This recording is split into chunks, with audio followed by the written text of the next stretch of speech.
Meus irmãos, abra sua Bíblia em Lucas. Lucas capítulo 11.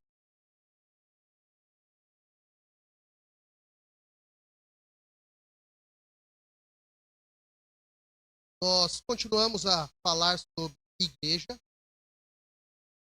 tema é fazer igreja. O subtema é oração.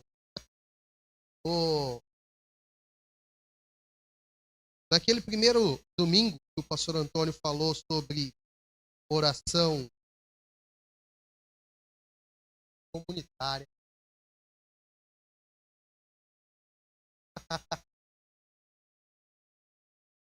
eu vou usar a expressão comunitária que é mais fácil. Eu fiquei pensando sobre algo, na verdade foi no eco que nós vimos, e como que é interessante o tema que nós escolhemos, igreja, fazer igreja e, consequentemente, oração. E a conclusão que eu cheguei é que nós só somos igreja enquanto oramos. Qualquer outra associação que se reúne por aí não tem oração. Então, um distintivo da igreja, algo que nos distingue de outras associações por aí, é oração. Oração. Então, é extremamente fundamental e importante falarmos sobre oração. Então, se você já abriu Lucas capítulo 11, versículo 1 ao versículo 4, passamos a leitura. Certo dia, Jesus estava orando em determinado lugar. Tendo terminado, um dos seus discípulos lhe disse: Senhor, ensina-nos a orar, como João ensinou os discípulos dele. Ele lhes disse: quando vocês orarem, digam: Pai, santificado seja o teu nome, venha o teu reino. Dá-nos cada dia o nosso pão cotidiano. Perdoa-nos os nossos pecados, pois também perdoamos a todos que nos devem. E não nos deixes cair em tentação. Até aí. Feche teus olhos, vamos orar. Senhor, nós já oramos como igreja, já oramos com louvor, já oramos com as crianças, e agora nós oramos pensando na leitura da Tua palavra. E nós já cremos que o Senhor tem falado aos nossos corações pela leitura da Tua palavra. É um texto lindo, é um texto precioso, e fala aos nossos corações. Já sairíamos daqui edificados, mas nós queremos entender o que o Senhor tem para nós como igreja, a partir da oração. Sermos e vivermos igreja, a partir dessa prática tão importante. Oramos em Cristo Jesus. Amém e amém. Se o pastor Antônio lembrou, eu citei a pregação lá no presbitério, no tempo devocional, lá de Santa Catarina. O texto foi lido, o texto é bonito. Tem uma boa aplicação para nós? Vamos embora. Bom, esse texto de Lucas, eu escolhi ele por duas razões. Primeiro, tem uma palavra que para mim é significativa dentro de Lucas capítulo 11, que é a palavra ensino. Então, deixa eu aplicar algo desde o início para os nossos corações. A oração pode ser aprendida. E se existe uma escola que eu e você precisamos nos matricular, é na escola da oração. Normalmente nós queremos faculdade, pós-graduação, mestrado, nós queremos teologia, queremos discutir escatologia e as teorias pré-milenista, pós-milenista, amilenista. Nós queremos discutir se é infralapsariana ou supralapsariana, se você foi eleito antes da queda, depois da queda. A escola mais importante que eu e você precisamos nos matricular é a escola de oração. E tem um professor por excelência pronto para nos ensinar Jesus Cristo. E esse é o ponto principal que a gente precisa sair daqui compreendendo. Essa é a primeira razão, é por causa dessa palavra que eu escolhi esse texto. Na verdade, eu escolhi não. O pastor Antônio escolheu Deus capítulo 6. Daí, só entre nós aqui, ele não está aqui. Eu falei para ele assim, pastor, eu vou escolher Lucas. Porque Lucas tem a palavra ensino lá, né? Depois que eu mandei o texto, eu fiquei pensando, por que eu não coloquei Lucas? Devia ter colocado Lucas. Essa foi a nossa conversa. A segunda razão é porque o texto de Mateus, o nosso irmão presbítero André, pregou aqui no ano passado, aproximadamente nessa faixa, nessa época do ano. E foi uma boa mensagem e está nos autos do YouTube aí. Igreja Presbiteriana de Montemor. você procurar junho do ano passado, você vai encontrar lá a pregação do nosso irmão André. Então, eu não queria repetir o texto. Então, Lucas, capítulo 11, do versículo 1 ao versículo 4. Curiosidade, se você leu essa oração do Pai Nosso, comparado com Mateus, capítulo 6, ela tem 2 petições a menos. Mateus, capítulo 6, tem 7 petições. A primeira já é diferente, porque lá em Mateus começa com o Pai Nosso. Aqui em Lucas começa somente com o Pai. A de Mateus tem 2 petições a mais, que uma é, seja feita a tua vontade, e a outra é a última, livra-nos do mal. Essas 2 petições não estão presentes em Lucas. E daí isso começa a gerar especulações em nós. Qual está correta, Mateus ou Lucas? Ou, qual veio primeiro, Lucas ou Mateus? Alguns teólogos entendem que primeiro veio o escrito de Lucas. Eu acho um pouco improvável, tendo em vista que quando foram escritos os evangelhos, o evangelho de Marcos provavelmente foi o primeiro, e Mateus foi o segundo, servindo como base para Lucas, apesar de Lucas ter outras fontes, como o próprio apóstolo Paulo, e uma fonte que os teólogos chamam de fonte Q. Mas o simples fato de Mateus e Lucas apresentarem para mim e para você a mesma oração, mesmo com frases diferentes e uma palavra ou outra diferente, significa que eles têm a mesma fonte, a mesma procedência, a mesma origem. O que alguns teólogos entendem é que o uso da igreja, já da oração do Pai Nosso, logo após a ascensão de Jesus Cristo aos céus, tinha diferentes usos em comunidades diferentes. E aqui, Mateus escreve com um público majoritariamente judeu, e Lucas escreve com um público majoritariamente grego, o que faz com que a abordagem de cada um deles possa ser distinta. O que isso significa? Que nenhum dos dois está errado. Ambos estão corretos dentro do uso que o seu autor colocou e do contexto no qual eles estavam inseridos dentro da comunidade. Então, normalmente nós queremos achar erros para dizer a Bíblia está errada, a Bíblia está equivocada. Não, creia na Bíblia. A Bíblia está correta quando ela apresenta para mim e para você, quando ela chega até os nossos corações e ela comunica o que precisa ser comunicado aos nossos corações. Outro detalhe, não faltou petição. No momento oportuno, Deus decidiu usar Lucas 11 para abençoar a sua igreja. E as petições estão ali, necessárias e fundamentais, que Deus queria que nós aprendêssemos. Mateus capítulo 6 estava lá, as petições necessárias para aquele período, para aquela época, para aquele povo, e que chegou até nós.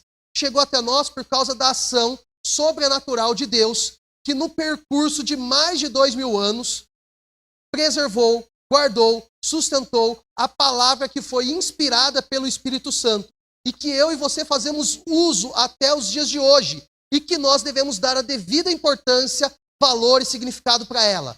O que eu quero dizer com isso? Jesus deseja nos ensinar a oração, por isso que a Bíblia permanece até hoje aqui comigo e com você.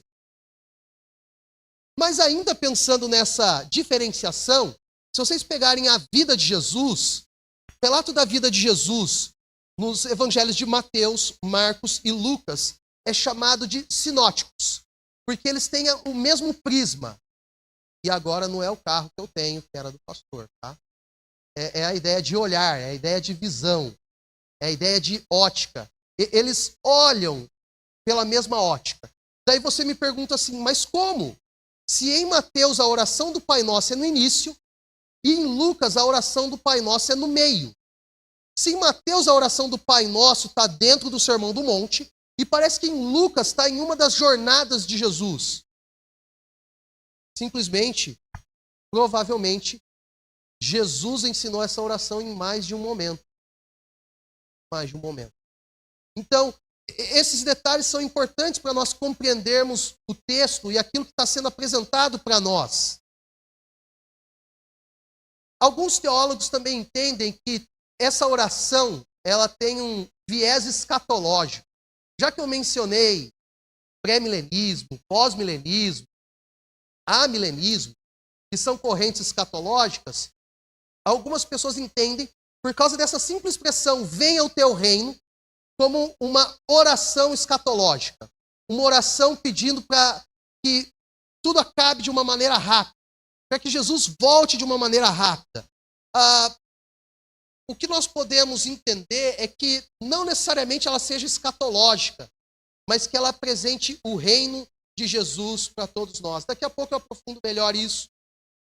Um dos elementos do ministério de Jesus, do tríplice ofício de Jesus, é o fato dele ser rei, que ele governa, que ele dirige, e que provavelmente essa petição esteja mais relacionada com isso do que com esse viés escatológico. E para a gente encerrar essa introdução, esse material, ele não foi feito duas vezes. Foi feito uma vez só. Tanto Mateus quanto Lucas. O público era diferente, como eu já mencionei. Mateus, o público era judeu. Lucas, o público é grego. E isso mostra um pouquinho de diferença na abordagem. Deixa eu dar um exemplo bem simples. Mateus pode ser dividido por 5 grandes pregações presentes ali. Mateus 5 a 7, Mateus 11, Mateus 13, Mateus 18 e depois o sermão escatológico, Mateus 23, 24, alguma coisa assim. São os grandes sermões de Jesus presente ali. Então é um Jesus pregador presente em Mateus. Em Lucas, nós temos um Jesus contador de histórias. Ele conta muita parábola, ele conta muitas histórias. Ele está para o público grego que já tinha recebido os grandes escritos dos filósofos, a Odisseia e outros grandes textos clássicos da literatura grega e dos filósofos gregos. Eles apresentam um Jesus que conta histórias, um contador de histórias. Depois eu vou mencionar isso de novo mais para frente. Então, o que nós podemos aprender com a oração do Pai Nosso? Talvez você esteja pensando, ou já pensou, né? Como que uma oração tão simples percorreu tanto tempo e chegou até nós nos dias de hoje? Talvez a perspectiva nossa seja, ou deva ser um pouco diferente. A oração do Pai Nosso, ela é simples, para mostrar para mim e para você que não são as orações rebuscadas, cheias de vernáculo diferenciado, que mostram e evidenciam a oração que Deus responde. Mas são orações nas quais nós compreendemos quem Deus é e as necessidades das nossas petições. E aqui você já compreende bem como eu vou separar a oração do Pai Nosso. Essa oração, ela é grandiosamente simples. O Pai Nosso é grandiosamente simples. E entendendo isso, agora eu quero falar alguns argumentos do porquê eu entendo isso. Primeiro, Jesus claramente demonstra um estilo de vida ao buscar um lugar para a oração e fazer a oração. Apesar de nós olharmos para esse texto, nós estarmos lendo somente ele, e eu não fiz o levantamento dentro de Lucas acerca de todas as vezes que Jesus sai para orar, mas eu sei em 3 elementos, em 3 momentos básicos que ele vai orar. Logo no início do seu ministério, ele é levado para o deserto e lá ele ora. Esse momento que nós estamos estudando aqui em Lucas e o momento que nós chamamos do Getsêmani. Por esses 3 momentos, nós já vemos um marco na vida de Jesus e no seu ministério. No início, no meio e no fim do seu ministério, ele orava. E se isso não for suficiente para você, eu quero lembrar que nós fizemos uma série de oração, ou uma série de pregações, aqui na igreja, sobre a vida de oração de Jesus dentro da perspectiva do livro de Lucas. E nós pegamos todos os textos em que Jesus aparece orando dentro do evangelho de Lucas e pregamos aqui. Foi baseado num livro de um coreano que nós fizemos essa série de pregações. Então, o que nós compreendemos em Lucas é que Jesus o tempo todo, intencionalmente e fortemente, saía para orar.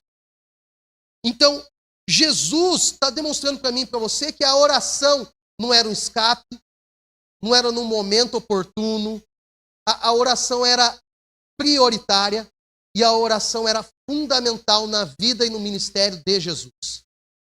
Se você compreendeu bem isso, eu preciso afirmar para você e para o seu coração que a oração não deve ser um escape, não deve ser a última solução para a sua vida, mas deve ser algo que você coloca na sua agenda como prioritário.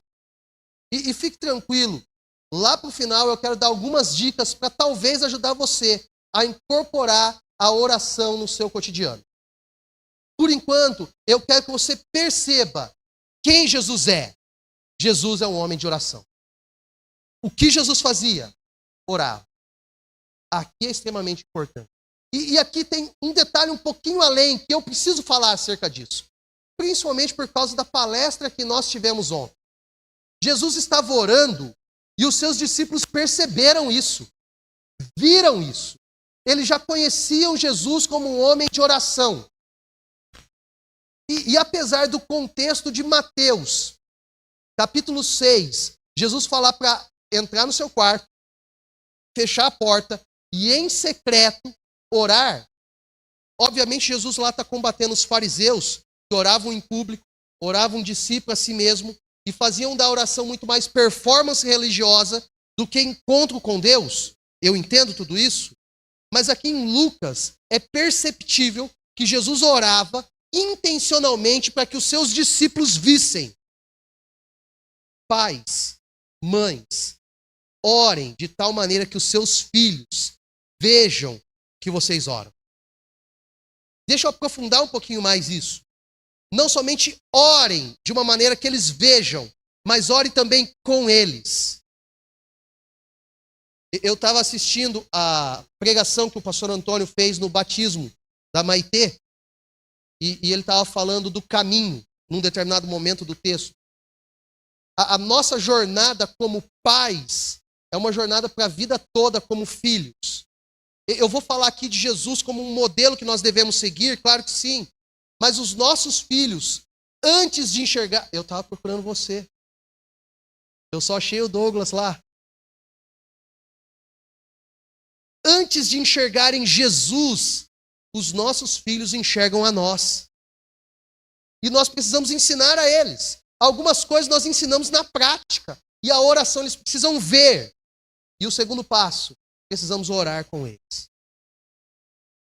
Eu falei filhos, mas nós precisamos orar com os nossos cônjuges também. E os nossos cônjuges também precisam ver que nós temos um estilo de vida de oração.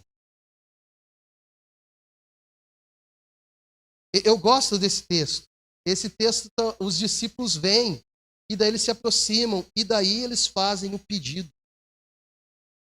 É muito claro que as orações de Jesus eram regulares, e eu não estou pensando de regular no sentido de nota ruim da escola. Eu estou pensando de cotidianas. Eram regulares, eram determinadas. Ele tinha constância na vida de oração. Eu e você pensamos também que oração, a melhor oração é sempre a oração mais extensa. Acho que nós devemos desmistificar isso. A oração do Pai Nosso é curta, é breve. Nós nos preocupamos que os grandes guerreiros de oração, eles oravam 4, 5 horas de oração. E quando nós olhamos para exemplos como esse, parece que vida de oração se torna intimidante. E daí você fica assustado. Quando você fica assustado, você foge disso. E você pensa, eu nunca serei uma pessoa que ora nesse nível. Talvez a gente precise identificar isso, e a oração do Pai Nosso nos ensina. Nós temos orações longas na Bíblia? Sim, inclusive de Jesus. João 17 é uma oração longa de Jesus. Contudo, não necessariamente precisamos ficar presos nessa ideia. Em segundo lugar, Jesus ora, mesmo sendo o próprio Deus. Aqui é importante falar e observar isso, porque a divindade de Jesus tem sido pouco falado nas igrejas por aí. Nós falamos da sua morte e ressurreição, falamos de quem ele é, Mas quando nós falamos de quem ele é, nós esquecemos de falar o todo de quem ele é. Ele é o próprio Deus. Ele é o próprio Deus. Logicamente, e a nossa mente matemática cartesiana, apesar de que eu entendo que tem alguns que são muito mais linguísticos, musicais, espaciais ou qualquer outro tipo de inteligência que você entenda que você tem, nós somos muito matemáticos na nossa vida e no nosso cotidiano. 1 mais 1 é 2. E daí a conclusão que você chega é a seguinte: como que Jesus, sendo o próprio Deus, ora para Deus? Eu tenho algumas respostas para isso. A primeira é porque Jesus deseja me ensinar e te ensinar a orar. E aí tem um detalhe extremamente importante. Jesus não peca. Jesus não falha. Isso significa que quando ele ora de maneira perfeita. Eu e você não. A gente começa um tempo, persiste um tempo, caminha um tempo e depois oscila. É ou não é? Ou só comigo que isso acontece? Quando eu observo isso, ele é perfeito, ele não falha. Então, um professor pleno, perfeito, um mestre por excelência, me ensina como eu devo orar, sem orar de maneira falha. E aqui vai um outro ponto importante. Ele ensina essa oração para os seus discípulos e essa oração é uma oração boa. Porque ele, o próprio Deus, nos ensina a orar dessa maneira. E tem algumas pessoas por aí que inventaram que você não deve mais orar o Pai Nosso, porque o Pai Nosso é uma oração repetitiva e que quem ora de maneira repetitiva é o pessoal místico que vive longe da igreja de Jesus Cristo nos dias de hoje. Triste engano. Ledo engano. A oração que ele nos ensina é para nós levarmos para a vida como um todo. Você guarda no seu coração palavras que os seus pais te ensinaram. Coisas que eles falaram para você de maneira positiva. Ontem como que é o... Não, o espanhol. Ronel.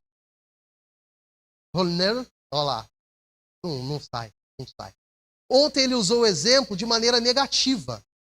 De palavras que as pessoas falam para nós e que nós guardamos no coração e levamos para a vida toda. Quando ele estava falando, e ele estava falando da Leide, quase Cleide, minha mãe, mas era a Leide, a esposa dele. Quando ele estava falando da Leide e contando a história, eu estava assim, ele está falando da minha vida, não está falando da vida dele. Eu lembro de palavras ditas para mim, do tipo, você é destruidor. E daí as coisas não davam certo na minha vida e vinha, você é destruidor. Mas eu quero falar de palavras positivas, não negativas, tá? Você tem no coração boas palavras que os seus pais falaram para você e que você traz e que você vai levar durante a sua jornada.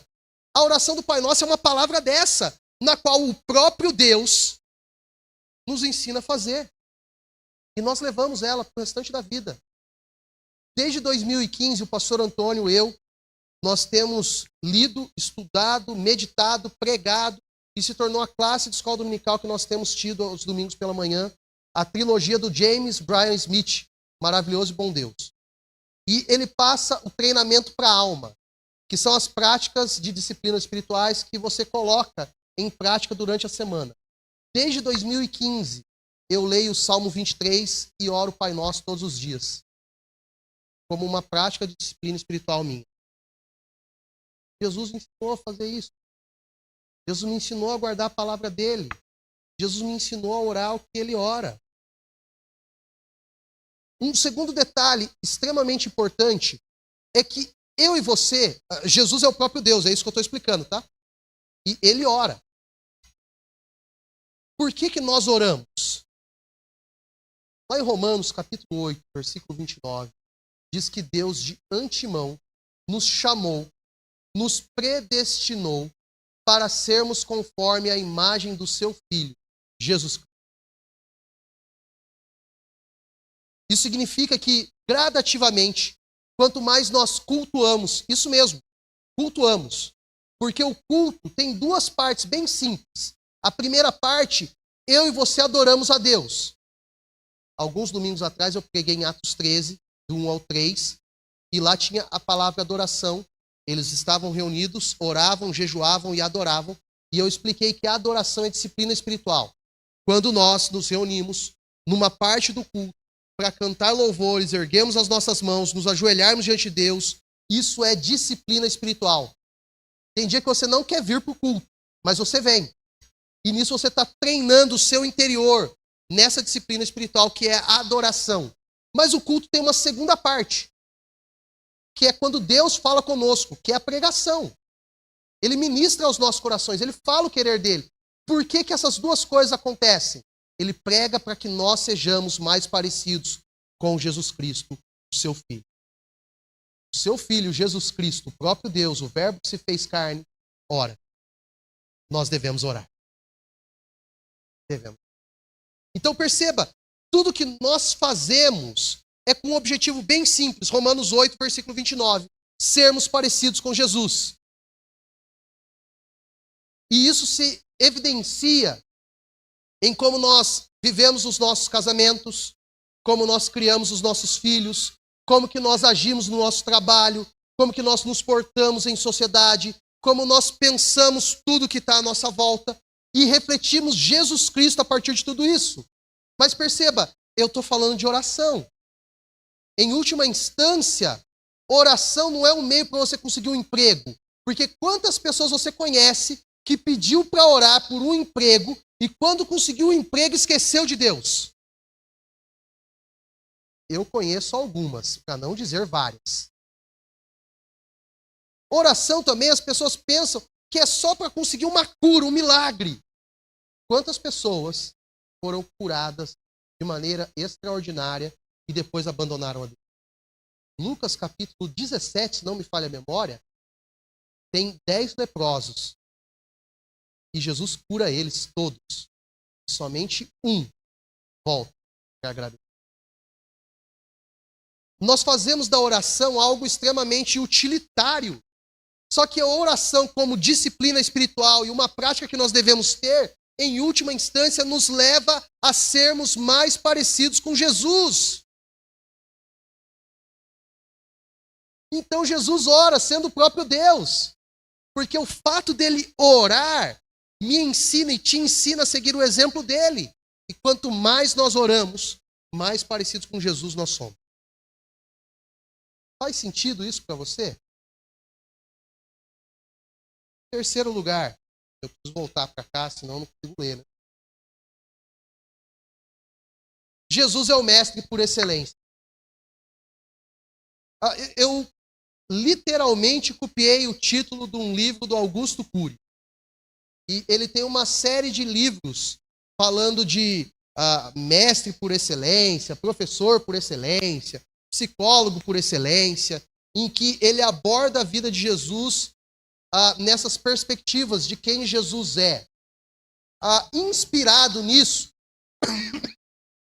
na verdade eu nem sei se foi inspirado ou não, os testemunhas de Jeová, e eu não quero falar mal deles, mas já vou falar, escapa, de vez em quando escapa. Não é tão proposital. Não é tão proposital assim. Eles lançaram um livro, porque o segundo ponto que eu falei que Jesus é Deus, eles não acreditam. E daí eles têm que apresentar Jesus de alguma forma e de alguma maneira. E daí eles escreveram um livro. E eu cheguei na casa do meu pai e estava lá o livro. Jesus, o professor por excelência. Mas não era do Augusto Cury. Era dos Testemunhas de Jeová. E daí eu, pai, não dá, pai, para ler essas coisas. Eles não acreditam que Jesus é Deus. E daí fui falando com ele. Daí a resposta do meu pai: tudo que é de Deus, eu quero. Mas aquilo não é de Deus. Se você fala uma mentira acerca de Jesus, aquilo não é de Deus. Se você deixa de falar quem Jesus de fato é, aquilo não é de Deus. Se a gente deixa Jesus perder parte da essência de quem ele é, aquilo não é de Deus. Aquilo não é de Deus. Pérolas do seu Lorival, meu pai. me deu uma carona uma vez. Ó, tá gravando. Agora já era. Ó, vou falar sem citar nomes. Peguei uma carona com alguém uma vez. Ele ultrapassa pelo acostamento e volta. Daí eu virei assim, pai. Não. Falei assim, não pode fazer isso. Daí ele vira para mim, tudo posso naquele que me fortalece.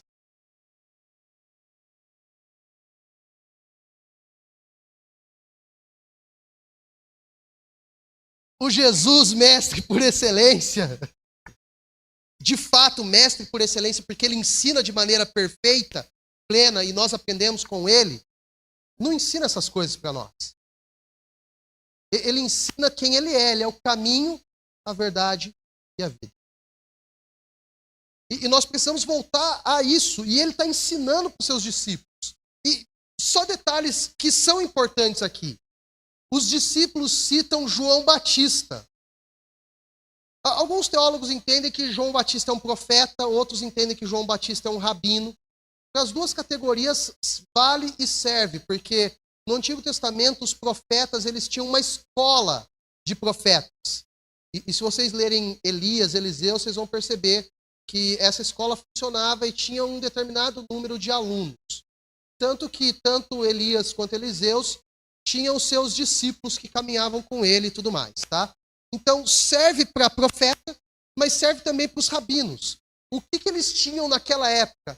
Pequenas orações escritas que eles ensinavam para os seus alunos. Pequenas orações escritas que eles ensinavam para os seus alunos.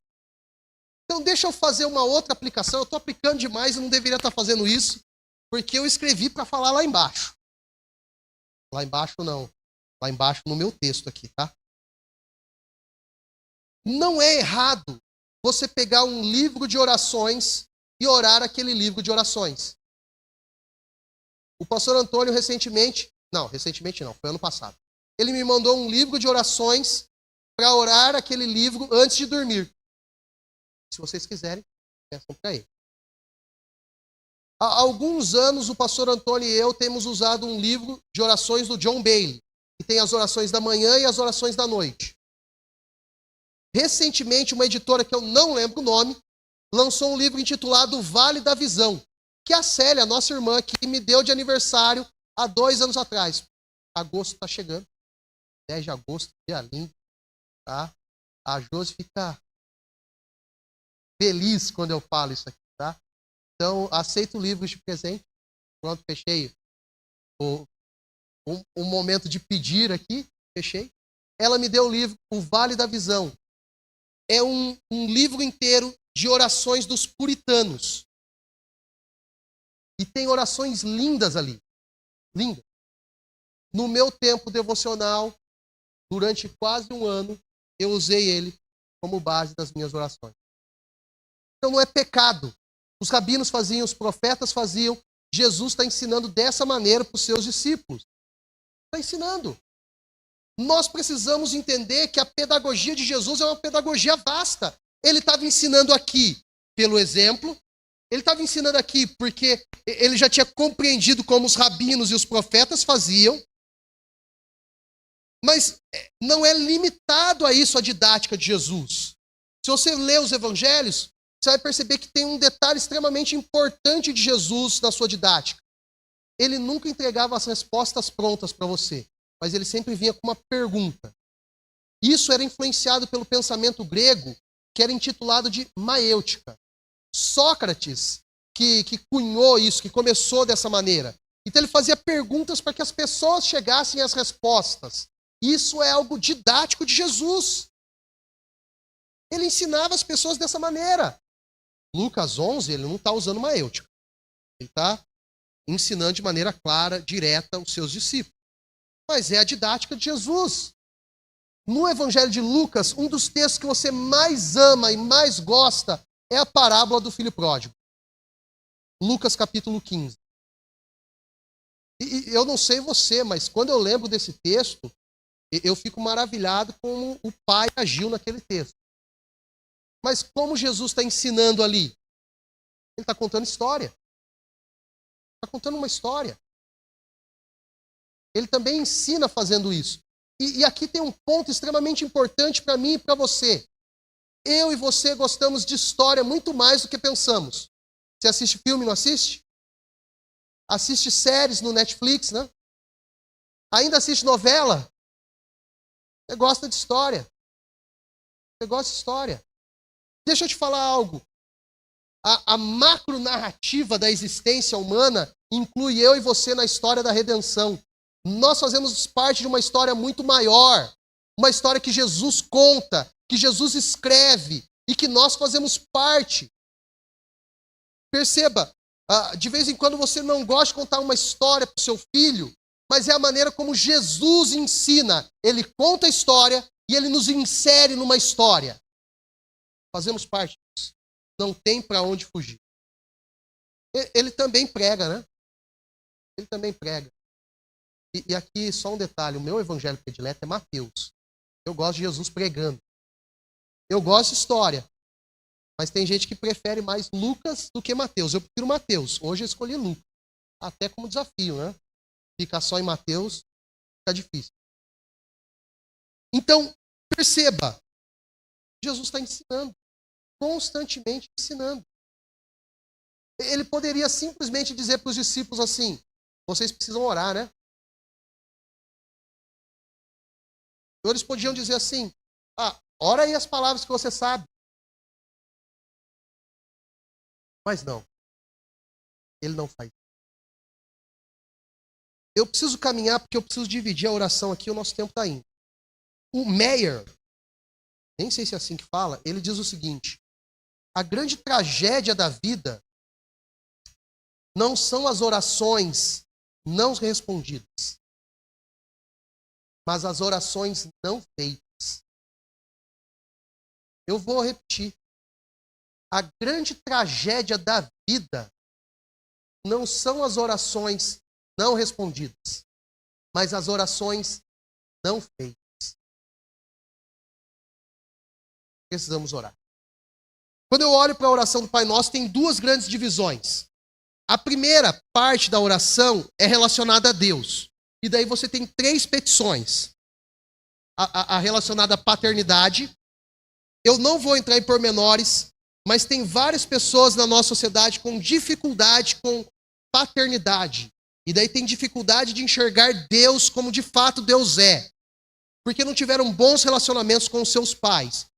Eu só preciso falar que o Pai Nosso me ensina e te ensina que eu e você temos um Pai que não é igual ao nosso Pai humano. Ele é, por excelência, Pai. Esse Pai, por excelência, não iria ultrapassar pelo acostamento. E nem dizer tudo posso naquele que me fortalece. A segunda petição é relacionada à santificação. Ele fala, santificado seja o teu nome. Tem dois elementos aqui extremamente importantes. O primeiro é esse doutrinário, que eu sempre lembro da perseverança dos santos, que eu e você somos santos, não porque fugimos do pecado, mas porque o Espírito Santo que está em nós é santo. E ele age nas nossas vidas.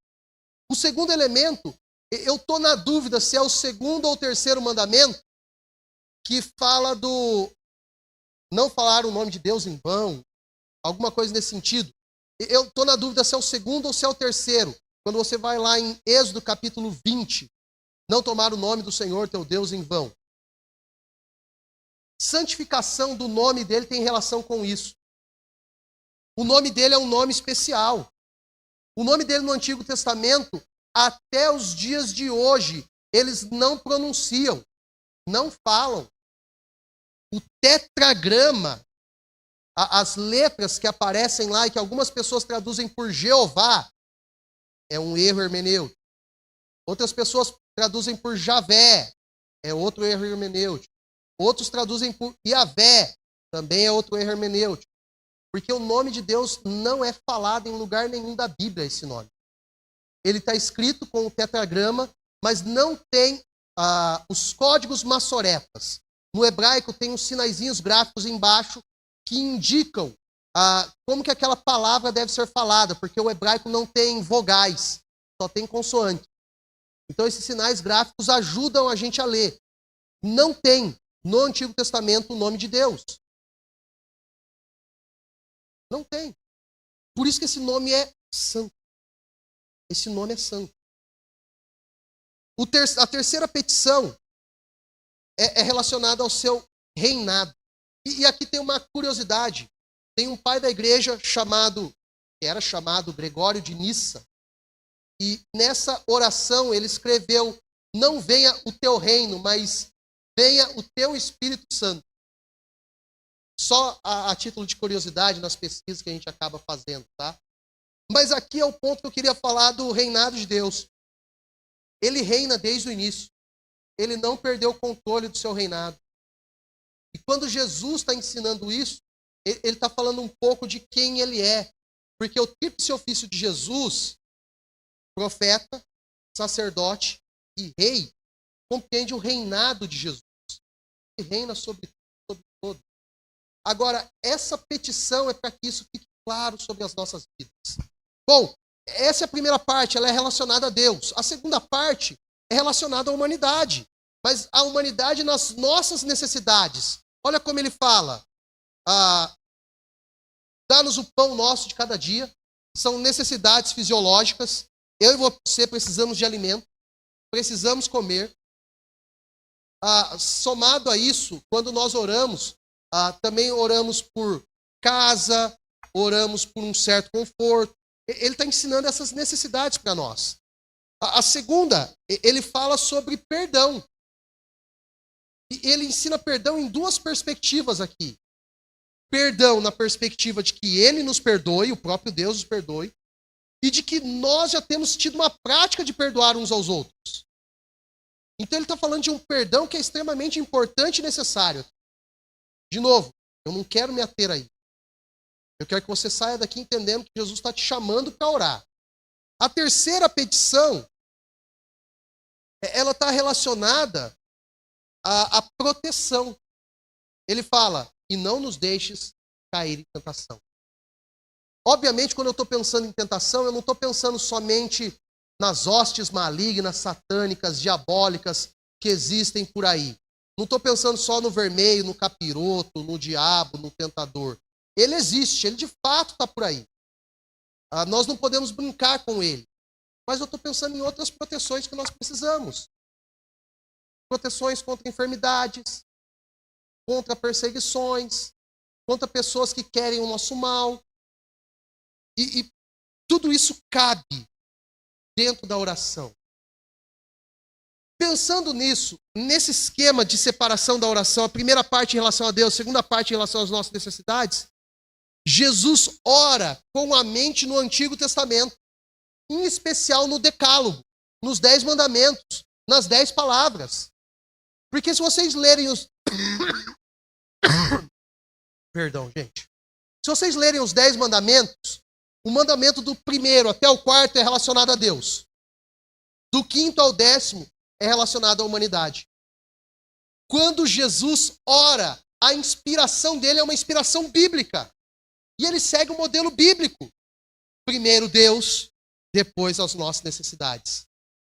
Primeiro os mandamentos relacionados a Deus. Eu aprendo a viver a partir da perspectiva de quem Deus é.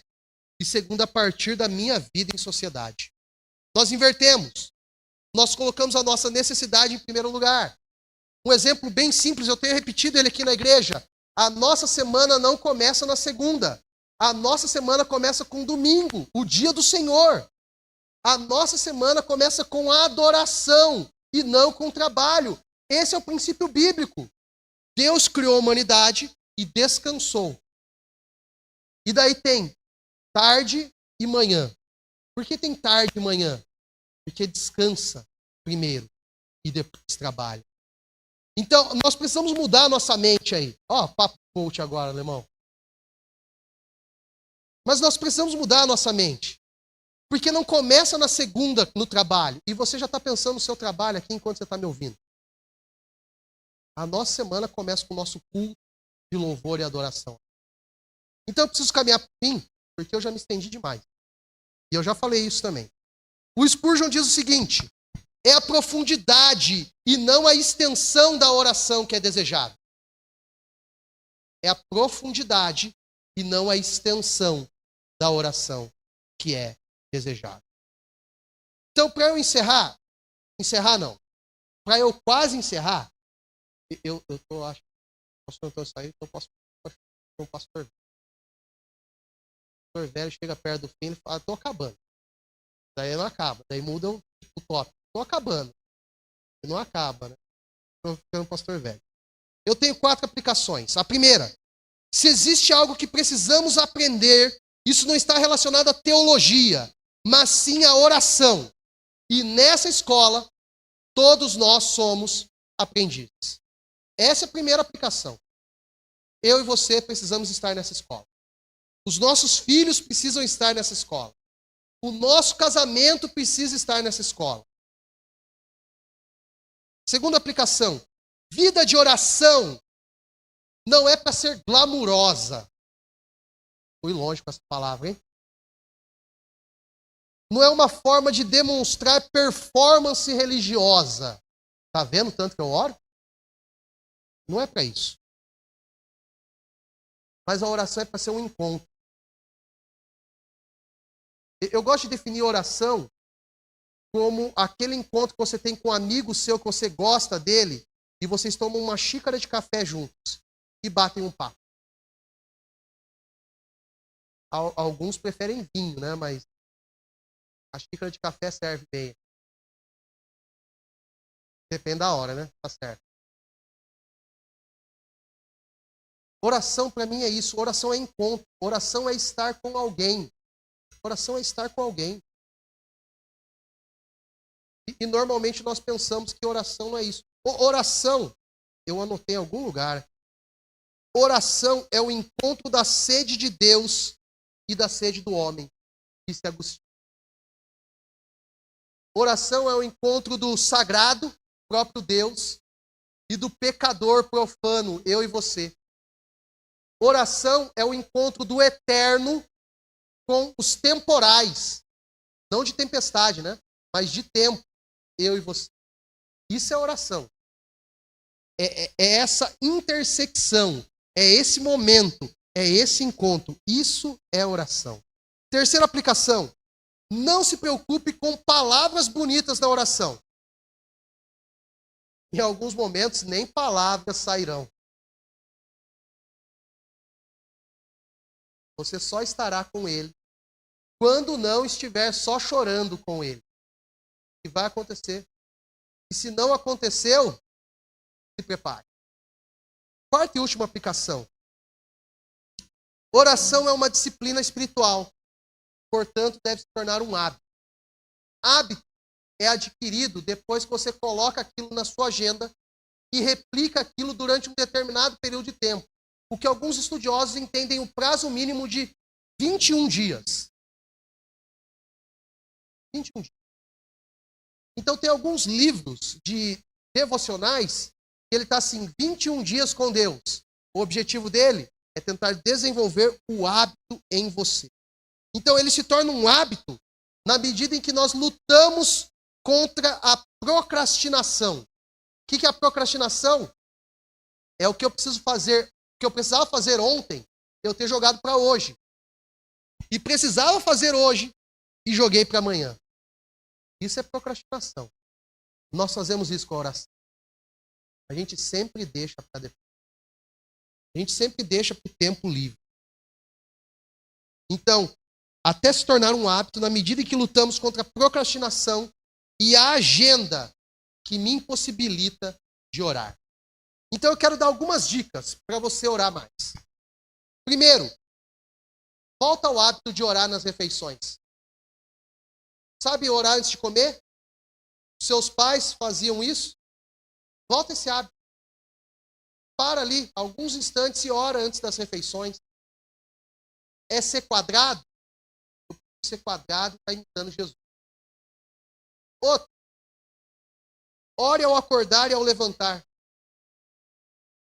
Eu sei que algumas vezes você acorda tão agitado, mas faz uma oração simples. Deus, obrigado por esta nova manhã.